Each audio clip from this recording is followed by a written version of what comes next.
देखिए, मैं कितनों को गोद लिया हूँ और कितनों को क्या जाता है नहीं जाता है, ये मुझे पता है और मेरा ज़मीर जानता है। मुझे किसी को सफाई देने की ज़रूरत ही नहीं है कि कौन मेरे पीछे क्या गेम कर रहा है, नहीं कर रहा है। आज मैं जो पहल स्टार्ट किया, आज हर आदमी पहल वो कर रहा है ना, गरीबों को खाना देना, कपड़ा देना, घर देना या गरीबों को गोद लेना। इससे खेसारी से पहले तो किसी स्टार ने नहीं की थी। जी बिल्कुल सही बात है। आज तक भोजपुरी इंडस्ट्री में पहला तो आदमी हूँ नहीं मैं। जी सबको मेरी तरफ से शुभकामना है कि उनको जितना बदनाम करने का लगता है वो मुझे करके दिखाएं। मुझे रोकने के लिए बहुत पावर चाहिए, क्योंकि मैं एक सच्चा इंसान हूँ और मैं हमेशा सच्चाई की तरफ रहता हूँ। पहले सिनेमा हो गया होता, मुझे लगता है कि राजा बाबू सिनेमा जो बनी थी उसका हीरो पहले मैं ही था, लेकिन टाइमिंग उनकी मिली नहीं, उनका डेट हुआ नहीं। तब तक मेरी डेट कहीं लड़ गई तो मैं कहीं ना कहीं मैं बोला कि सर आप आगे कर लीजिएगा, तो उस सिनेमा का हिस्सा में नहीं बनाने, तो शायद मुझे लगता है कि बहुत पहले ही अमरपाली जी का और मेरा जोड़ी आया होता। लेकिन फिर उसके बाद सुजनी बनी नहीं हम दोनों की। तो ये होता है ना कि समय से पहले भाग्य से ज़्यादा किसी को कुछ नहीं मिलता है, तो शायद अभी ही समय था आस्की के लिए और वो समय मिला अमरपाली जी का और चीज़ें हो रही हैं और बड़ा खूबसूरत सिनेमा बन रहा है, क्योंकि अमरपाली जी अद्भुत एक्ट्रेस हैं और इनके साथ काम करने का एक सबसे बड़ा मज़ा ये है कि वन टेक चीज़ें होती है और बड़ा मज़ा आता है। और जब कोई परफॉर्मर आपके सामने होता है ना, तो खुद को इंसान 100% नहीं 110% देने की कोशिश करता है। तो सामने वाला जब 100 कर रहा है ना, तो कोशिश करता है आदमी 110% हम करें, तो वो मज़ा आता है। तो कुछ करने की इच्छा होती है और फिर वो चीज़ें बड़ी होने लगती है। हमारा डायरेक्टर अगर इतना सोचा है तो हम उसको अपने परफॉर्म से इतना बड़ा कर देते हैं चीज़ों को, तो वो बड़ा बेहतर होता है। तो अगर समझदार एक्टर आपके सामने खड़ा है तो ऑब्वियसली चीज़ें अच्छी होगी। पहले आपके साथ काजल राघवानी की चर्चा थी आस्की के लिए, लेकिन अभी नहीं ऐसा तो कुछ नहीं था, कोई साइन ही नहीं हुआ था। सब चीज़ें अपने लेवल पे थी, क्योंकि हमारी कहानी फाइनल नहीं हुई थी और चीज़ें था तो शायद उनका भी कहीं सिनेमा था, उनका भी डेट का पंगा था और मेरा डेट इधर था उनका और उनके पास डेट शायद नहीं था। तो फिर हम लोगों ने अमरपाली जी को साइन किया, शायद हमारे प्रोड्यूसर का जो इच्छा था और डायरेक्टर का भी इच्छा था कि एक हमें जो करेक्टर है उसमें एक छोट जाति का करेक्टर है और उसमें फिट बैठना भी चाहिए। सिनेमा के हिसाब से करेक्टर होता है तो शायद चीज़ें वो लोगों को अच्छी लगती है और ये बेहतर सिनेमा होगा। आस्की किस प्रकार की फिल्म होगी? देखिए, कहीं ना कहीं एक जातिवाद जो सबको घेर के रखा है और वो चीज़ें जब सिनेमा आएगी तो हम बताएंगे रंजन भी आपको, क्योंकि वो एक अलग लेवल का आस्की है। आस्की दीवानगी ऐसी है, मुझे लगता है कि ऐसी दीवानगी किसी आस्की में आपको नहीं मिली होगी। जो जितने भी हिंदी में आस्की बनी है उस सारे आस्की से ऊपर ये सिनेमा है, क्योंकि प्यार का मतलब ये नहीं कि किसी लड़की के लिए हम जान दे दें और जान ले लें। प्यार का मतलब ये होता है कि एक समाज को भी आईना मिले और उस प्यार के बदौलत सिर्फ उसी को नहीं सबको सम्मान मिले। तो ये एक सिनेमा है कि समाज को भी एक सम्मान की तरफ ये सिनेमा लेकर जाएगा और एक अपने जिससे वो प्यार करता है उसको भी लेकर जाएगा। अच्छा खेसारी जी, एक बात बताइए कि भोजपुरी फिल्मों के इस दौर में 20 साल तकरीबन 20 साल हो गए, लेकिन वो आज तक स्थापित नहीं हो पाया। जैसे साउथ की इंडस्ट्री स्थापित है, बंगाल की इंडस्ट्री स्थापित है, आज मराठी फिल्मों की स्थापित हो गई। तो क्या कारण है कि हम लोगों की इंडस्ट्री स्थापित नहीं हो पा रही है? सबसे बड़ी चीज़ जानते हैं क्या है? उसमें कोई दोषी नहीं है और सब दोषी हैं। हमारे कहने का मतलब कि हमारी संख्या तो ज़्यादा है बट हम रिस्क लेना नहीं चाहते। हमारे पास मल्टीप्लेक्स नहीं है, हमारे सिनेमा को बढ़ावा नहीं मिलता है। दूसरी चीज़ कि हम अच्छी कहानियों पे काम नहीं करते। ऐसा नहीं है रंजन भैया, आप देखिएगा हमारी कई सारी मूवियाँ आई है, मेहंदी लगा के रखना, संघर्ष, आपके बागी, मैंने बहुत ऐसी सारी चीज़, साजिद चले ससुराल, जान तेरे नाम, मैंने लहू के दो रंग से लेकर मैंने जितनी भी कई सारी फिल्में, कुल्ली। तो जब कहानी पे काम होती है तो हमारी ऑडियंस हमें वो मोहब्बत देती है, बट हमें सिर्फ काम ही करना है, हमें कहानी पे वर्क नहीं करना है, तो फिर कोई मतलब नहीं है। हमारा एक जगह जो है वो मुझे लगता है कि साउथ से भी ऊपर होनी चाहिए, लेकिन आज इंडस्ट्री साउथ ऊपर इसलिए है क्योंकि वो 100 करोड़ लगाना जानते हैं। तो जब वो 100 करोड़ लगाना जानेंगे तो शायद वो 150 करोड़ कमाना भी जानते हैं। तो जब हम लगाएंगे ही नहीं तो हम कमाएंगे क्या? और हमारे यहाँ 15 दिन में जब कहानी बन जाएगी तो सर कहाँ से वो अच्छी बन पाएगी? उसके लिए 15 महीना लगाना पड़ेगा आपको कहानी पे, आपको कहीं ना कहीं गाने पे। यहाँ तो सिर्फ हीरो का डेट मिला, भाई कुछ भी कर देना है, तो वो चीज़ें होगी तो सब शायद मुझे लगता है कि सबके लिए नुकसानदायक है।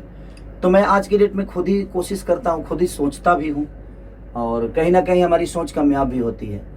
तो मुझे लगता है कि सोचने की ज़रूरत है और हर डायरेक्टर को सोचने की ज़रूरत है कि अगर वो कहानी अच्छा लिखेगा, कहानी कुछ नई ताज़ा होगी, उससे समाज को अगर कुछ मिलेगा तो शायद हमारी भी कहानी, हमारी भी सिनेमा बड़े लेवल तक पहुंचेगी।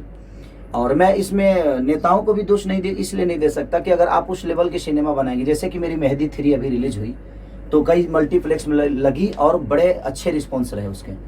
तो मुझे लगता है कि अगर अच्छी सिनेमा हम बनाएंगे तो उसका भी भविष्य बनेगा और आज नहीं तो कल हमारी समाज उसको देखेगी। तो कहीं ना कहीं फैक्टर हर आदमी है, उसमें मैं भी फैक्टर हूँ, डायरेक्टर भी फैक्टर है, प्रोड्यूसर भी फैक्टर है, डिस्ट्रीब्यूटर भी फैक्टर है और सरकार भी फैक्टर है। इसमें ऑडियंस का 1% का दोष नहीं है। अगर हम जो हिसाब की चीज़ें देंगे, मुझे लगता है उसी हिसाब से ऑडियंस हमें प्यार देगी।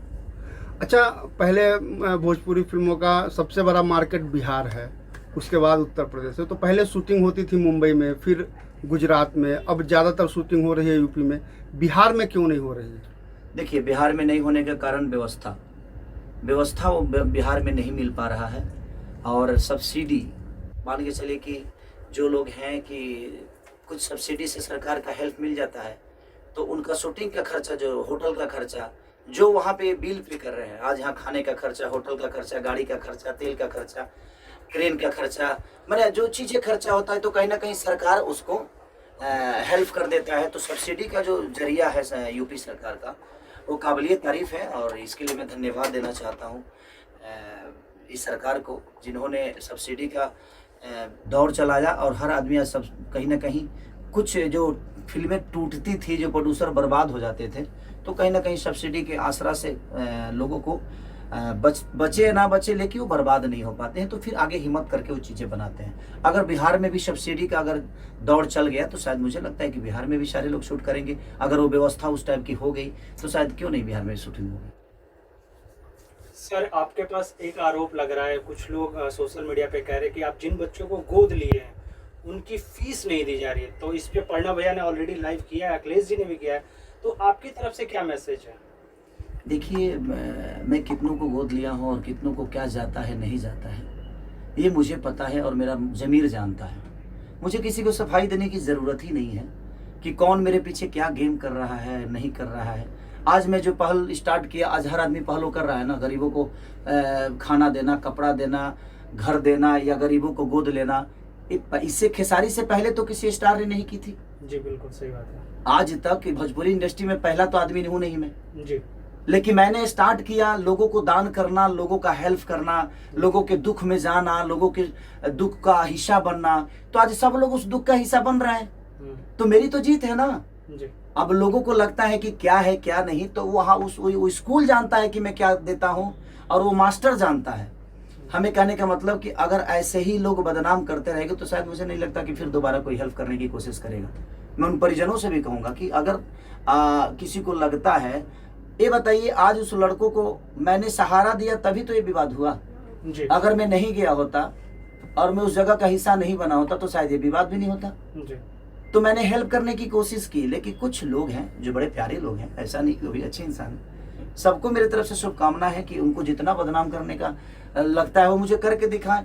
मुझे रोकने के लिए बहुत पावर चाहिए, क्योंकि मैं एक सच्चा इंसान हूँ और मैं हमेशा सच्चाई की तरफ रहता हूँ।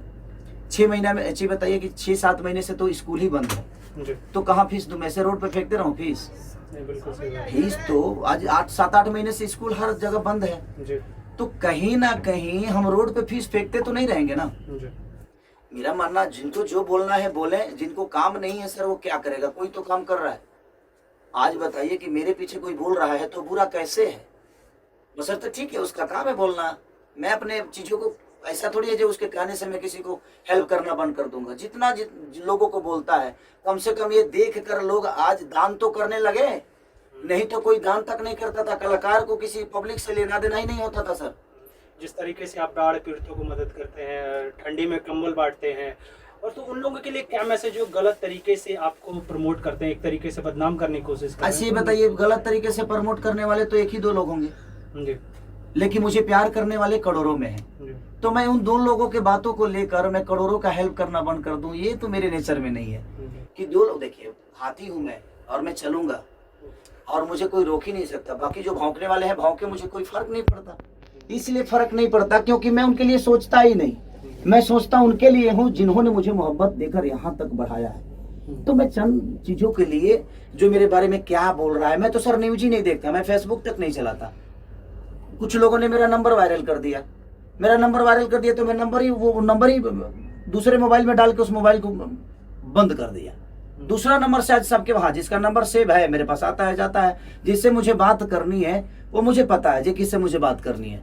तो जितना नंबर वायरल करना है भाई तुम लोग कर दो, मुझे कोई फर्क ही नहीं पड़ता। मैं अपने काम में इतना बिजी होता हूँ कि 24 घंटा मोबाइल लेके तो बैठता नहीं हूँ, और मेरा काम देखने वाला कोई और है।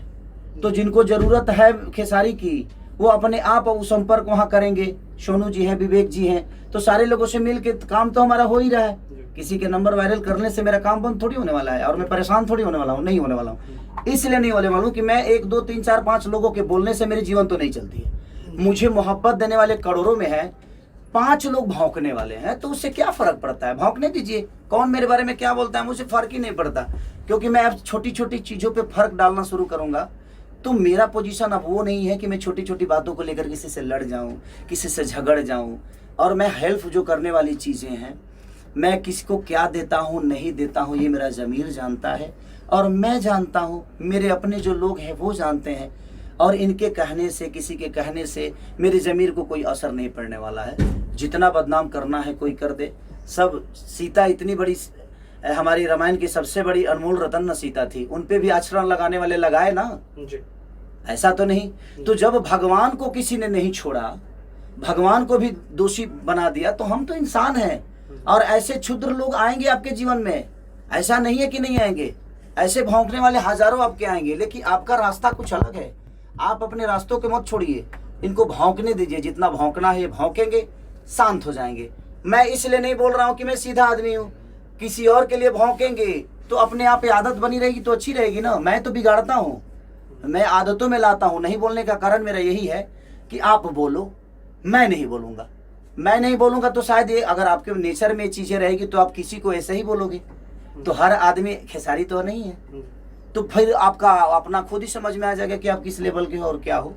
तो चंद लोगों की बातों के लिए मुझे प्रेशर नहीं रहता है। मैं बड़ा मस्त मौला आदमी हूँ। हमारा जो जीवन बना, हम विवादे में रही ले भाई, हम विवादे में रही ले। रीजन ये बाजी, जब आप अच्छा करिएगा भाई तो आपको झेलना पड़ेगा, ये दिमाग में रख लीजिए। आप जब अच्छा करिएगा, पत्थर साधुओं पे चलता है सर, क्रिमिनल पे किसी की औकात नहीं है पत्थर चलाने की।